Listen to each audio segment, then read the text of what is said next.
ฮัลโหลสบายดีทุกคนอาหารมื้อนี้หรือว่าเมนู today แม่บ้านจะมาบอกสูตรวิธีเฮ็ดออมกระดูกข้างหมูสูตรง่ายๆบ้านๆลักๆก็จะมีหัวสิงไคหอมบัวกระเทียมหัวข่าหมักเพชรเฮาเอาจำนวนนี้มาบดจะบดหรือว่าจะตำจะปั่นแล้วแต่ความสะดวกของไผลาว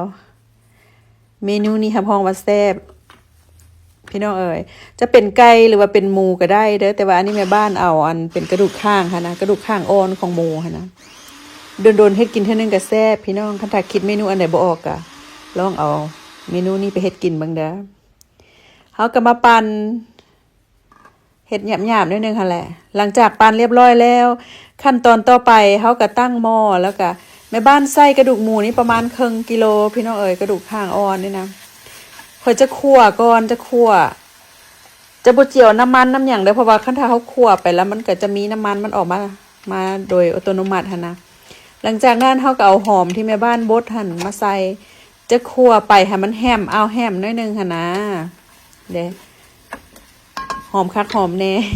หลังจากนั้นเฮาปรุงรสด้วยคะน้อ1บวงน้ำป่า1บวงเกลือ1บวงกาแฟ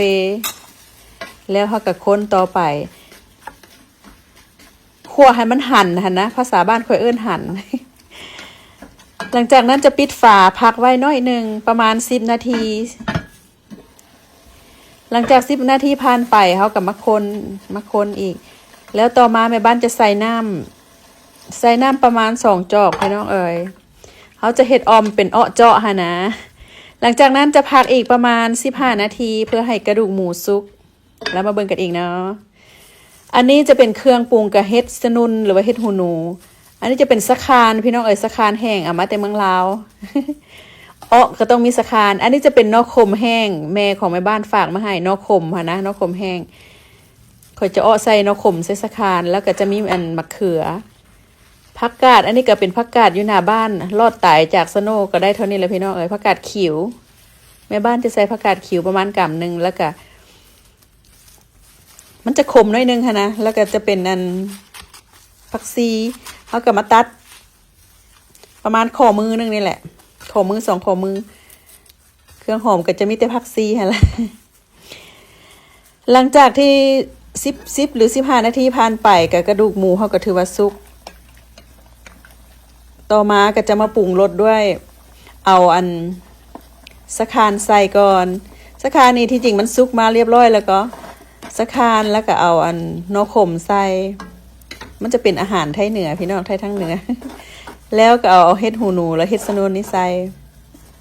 มะเขือจะใส่ขั้นตอนต่อไปหลังจากนั้นจะพักไว้ประมาณ5นาทีพี่น้องเอ๋ยให้ต้มอีกไปประมาณ5นาทีมันก็จะมีแต่ละขั้นตอนหั่นล่ะเนาะ แล้วต่อมาเฮาก็จะใส่มะเขือแม่บ้านจะใส่มะเขือแล้วก็พักไว้ประมาณ2นาทีพี่น้องเอ๋ยต้มไปอีก2นาทีเพื่อให้มะเขือมันสุกหน่อยนึงหั่นนะสันดอกว่าแล้วขั้นตอนสุดท้ายเขาก็จะใส่ผักกาดขิวเนี่ยผักกาดหืนนี่นะมันจะเป็นขมอมลอมหน่อยนึงก็แล้วเขาก็คนแล้วก็ซีมเผ็ดซีมเกลือเมนเผ็ดเมนเกลือตามความมักเนาะมักเผ็ดมักเค็มมักจางมักนัว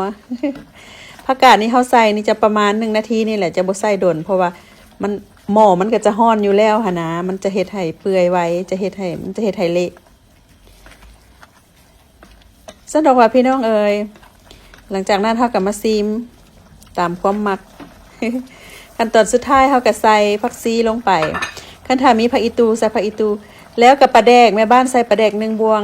ขาดบ่ได้นางเอกเพิ่นก็คือหมักแคนอันนี้หมักแคนประมาณ1บวงตะกินพี่น้องอาหารแม่บ้านส่วนหลายจะมีหมักแคน จะบ่ขาดบ้านจะบ่ขาดอยู่เฮือนว่าซั่นซะแล้วเฮาก็คนซีมอีก